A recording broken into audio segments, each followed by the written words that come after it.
Today, we look forward to the Chinese Grand Prix, the 1000th race in Formula One World Championship history, and the 5 things we should look out for in Shanghai this weekend.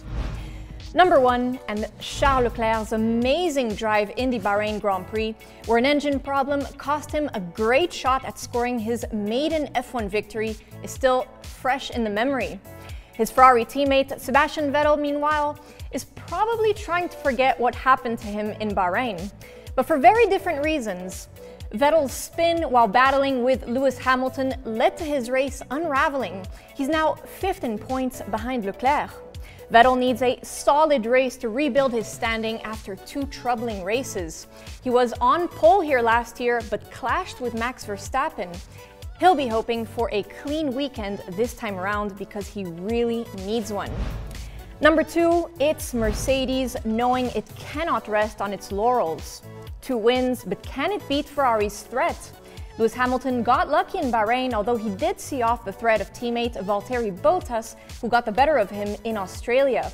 Mercedes is going to have to delve deep if it's to win again in Shanghai, as Ferrari looks to have the upper hand on raw speed. While Bottas and Hamilton are 1-2 in the standings, a big weekend for the red team would put their rivals right back into the title fight.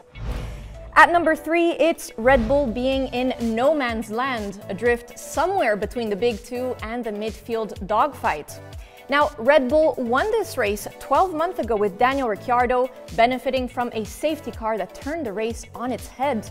Right now, Red Bull's new Honda-powered car looks a tricky beast to tame, and while Max Verstappen has been doing a great job to drag results out of it, Pierre Gasly is having a terrible time, although at least he got off the mark in Bahrain. At number 4, the midfield warriors are set for another battle.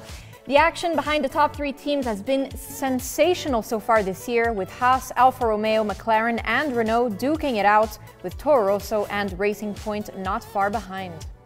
Alfa is ahead on points so far, with Kimi Räikkönen's consistency paying off for 2 point-scoring finishes.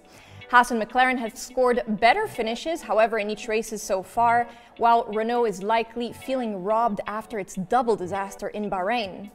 But hang on, wasn't Renault supposed to have gotten itself out of the midfield this year? It seems like a difficult habit to kick. And at number 5, it's a race everyone wants to win, as the 1000th World Championship Grand Prix will add extra allure and will surely feel so special on a driver's racing resume. Can Hamilton add a second landmark victory? Of the current field, only Lewis is an F1 Centurion, having won the 900th race in Bahrain in 2014. Let's hope the 1000th race is as good as that one. Some amazing names have won these landmark races, with Sterling Moss winning the 100th, then Jackie Stewart, Ronnie Peterson, Niki Lauda, and my dad won the 500th. Since then, Jacques Villeneuve, Giancarlo Fisichella, Fernando Alonso and Lewis have won the others, and Lewis won the 999th, of course, last time. So that's it for our list. Stay tuned to Autosport.com and Motorsport.com to follow all the news ahead of the Chinese Grand Prix. I'm Julia Piquet, and we'll see you next time.